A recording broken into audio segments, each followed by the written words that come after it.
뉴욕 경찰에서 최초로 한인 총경이 탄생했습니다. 뉴욕 경찰은 18일 뉴욕시 퀸즈 광역지구대의 허정윤 경정을 총경 승진자로 내정했습니다. 허 내정자는 오는 22일 진급식에서 다음 보직을 통보받을 예정입니다. 한인이 총경이 된 것은 1845년 설립된 뉴욕 경찰 역사에서 처음 있는 일입니다. 뉴욕 경찰은 3만 6천 명의 경찰관과 1만 9천 명의 민간 직원이 근무하는 미국 최대 규모의 경찰 조직입니다. 허 내정자는 1998년 뉴욕 경찰의 한인 첫 여성 경관으로 임용됐습니다. 이후 맨하튼과 퀸스 등 한인 거주 지역에서 근무하면서 경력을 쌓은 그는 지난해에는 한인 최초로 경정으로 승진하는 등 뉴욕 경찰에서 최초 기록을 양산했습니다. 뉴욕 경찰에서 경감까지는 시험을 통해 진급할 수 있지만 경정 이상은 지명을 받아야 승진할 수 있습니다. 실력은 물론이고 조직 내에서 신망이 있어야 뉴욕 경찰의 고위 간부가 될 수 있다는 이야기입니다. 윈티비 뉴스투데이입니다.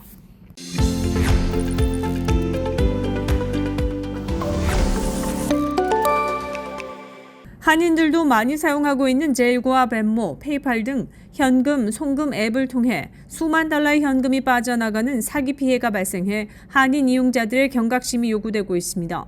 보스턴 지역 매체들에 따르면 로드아일랜드에서 사업체를 운영하는 한 사업가 피해자는 지난달 5일 20년째 거래하고 있는 뱅크 오브 아메리카로부터 비즈니스 계좌에서 14,931달러를 젤을 통한 송금을 했느냐는 메시지를 받았습니다.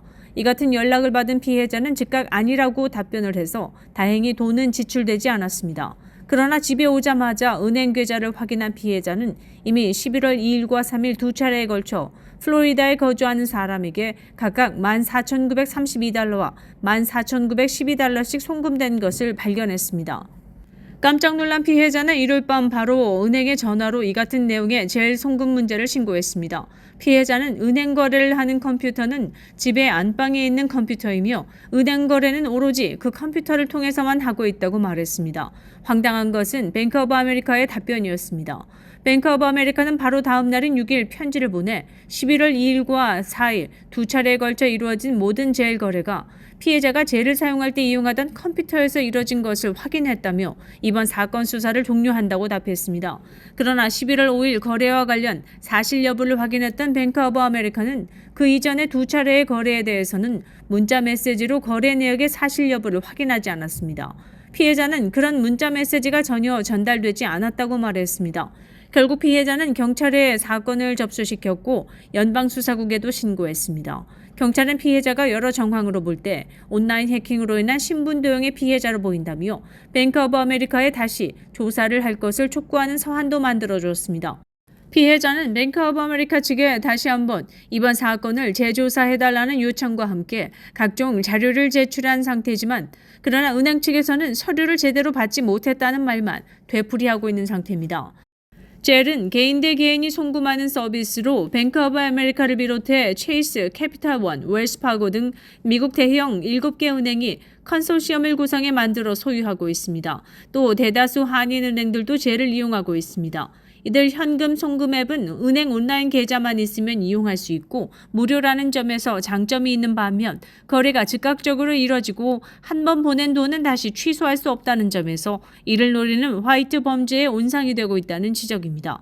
전문가들은 기본적으로 은행 계좌 등의 비밀번호를 수시로 바꾸고 해킹당할 수 있는 쉬운 비밀번호를 사용하지 말 것을 당부했습니다. 이들 현금 송금 앱을 통한 피해가 급증하면서 연방소비자금융보호국은 앱에 돈을 보관하지 말 것을 권고하고 나섰습니다.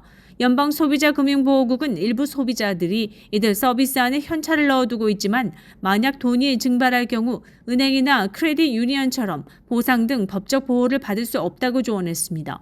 이들 디지털 페이먼트 서비스의 경우 은행처럼 연방예금보험공사가 계좌당 최대 25만 달러까지 금전적 손실을 보상해주지 않습니다. 윈티비 뉴스투데이입니다.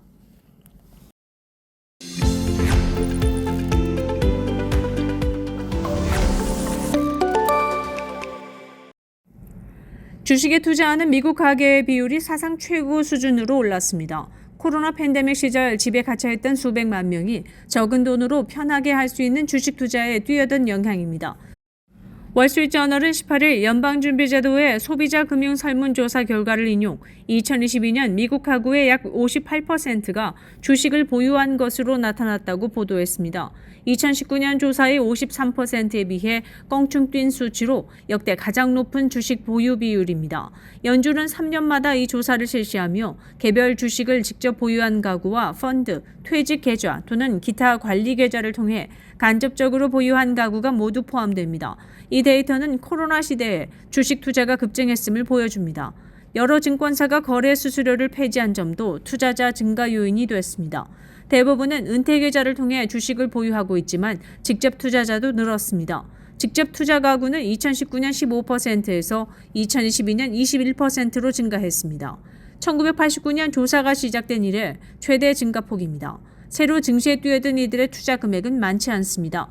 로빈후드나 위블과 같은 최신 앱은 스마트폰으로 주식 거래할 때 수수료를 없애 주식 거래 대중화에 기여했습니다.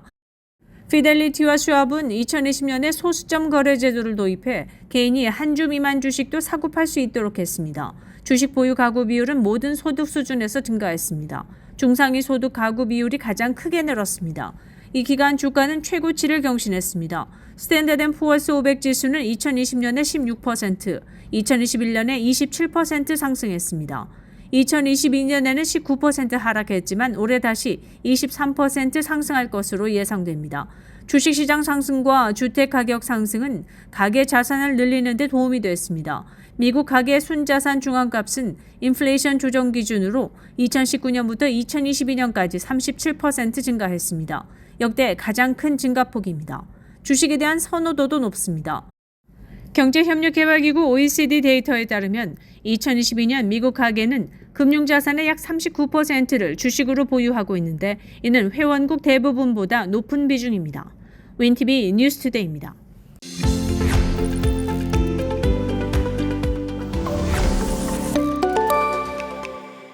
아이폰 제조업체 애플이 스마트워치인 애플워치의 일부 기종에 대한 판매를 일시 중단한다고 18일 밝혔습니다.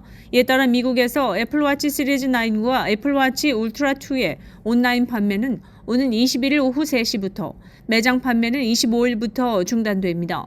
이들 제품의 일시 판매 중단은 지난 10월 미 국제무역위원회 전원위원회의 특허 침해 결정에 따른 것입니다.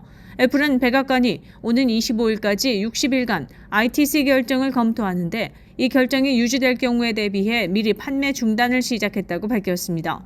ITC는 특허 침해 제품에 대한 수입 금지 명령 처분을 판정하는 기구입니다.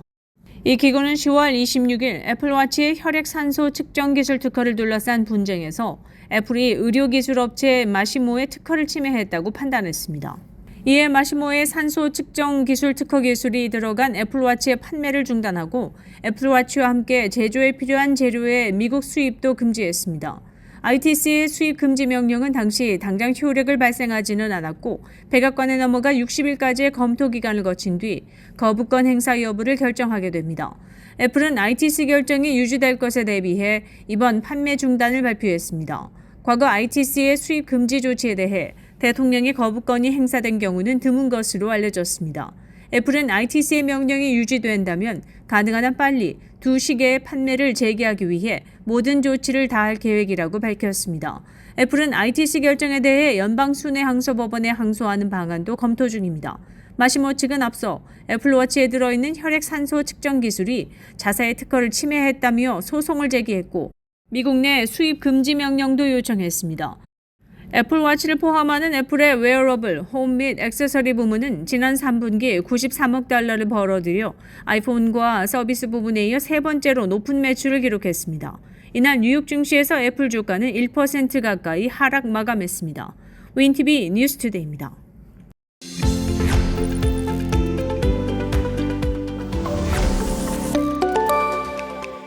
텍사스주의 이민법 제정이 연방정부의 불법 이민자 체포 구금 권한을 침범했다는 논란이 일고 있는 가운데 멕시코 대통령이 외교적인 방식으로 이의를 제기할 것이라고 말했습니다. 안드레스 마누엘 로페스 오브라도르 멕시코 대통령은 19일 정례 기자회견에서 텍사스주 새 법안에 대한 우려를 미국 측에 전달하는 한편 중남미 이민자들을 위한 방어 조치를 진행할 예정이라고 이같이 밝혔습니다. 앞서 미국 공화당 소속인 그레그 에버 텍사스 주지사는 전날 불법 월경 이민자를 주 사법당국에서 직권으로 체포하고 구금할 수 있도록 하는 내용을 담은 이민법 SB4에 서명해 공포했습니다. 내년 3월부터 시행 예정인 이 법은 텍사스주로 들어온 불법 입국, 재입국 이민자에 대해 최대 징역 20년까지 처벌할 수 있는 조항을 담았습니다. 불법 입국자는 이미 연방법에 따른 처벌 대상이지만 에버트 주지사는 조 바이든 대통령 정부에서 제대로 집행되지 않는다며 별도의 주 법률을 제정했습니다. 로페스 멕시코 대통령은 텍사스 주지사가 미국 연방정부 권한을 침범하고 미국 대통령 직무를 빼앗으려 한다며 이민 정책은 외교적 사안이며 이는 명백히 연방정부의 소관이라고 강조했습니다. 윈티비 뉴스투데이입니다.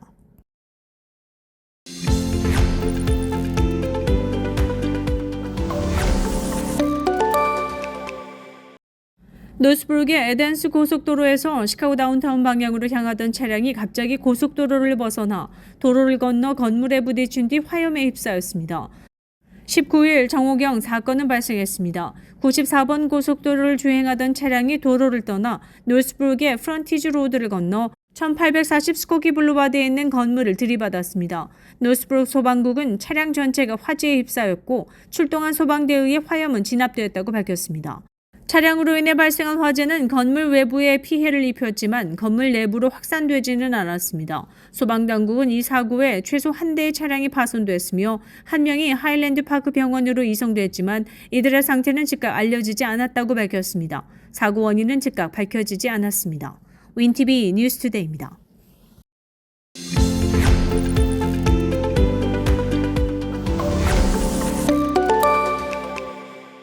시카고 한인동포 일간지 한국일보는 전자신문으로도 배포됩니다. 시카고 한국일보 무료 신문은 가까운 한인식당이나 마켓에서 볼 수 있습니다.